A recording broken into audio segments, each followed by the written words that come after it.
ভাই এনজিপি ভাই ভাই আমি সরকারের চাকরি করি, আমি হুকুমের মানি, আমি আর মানি না, এই নয় আমি মানি না,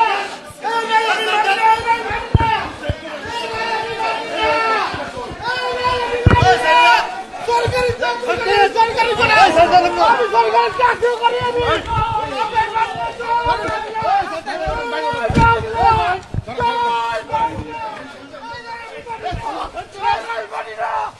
আমি সরকারের চাকরি করি, আমি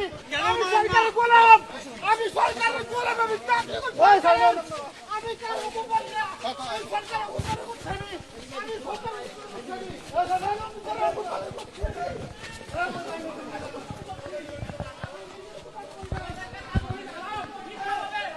আমাদেরকে ফাঁসাইছে, টাকা দিতে পারি নাই জন্য তার ভাই তারেক আমাদের কাছে কোটি টাকা চাইছিল, আমরা টাকা দিতে পারি না, আজকে আমরা আসামি হয়েছি। আমরা আমাদের দোষ, আমরা ছাত্রলীগ আওয়ামী লীগ করছি জন্য আমাদের যারা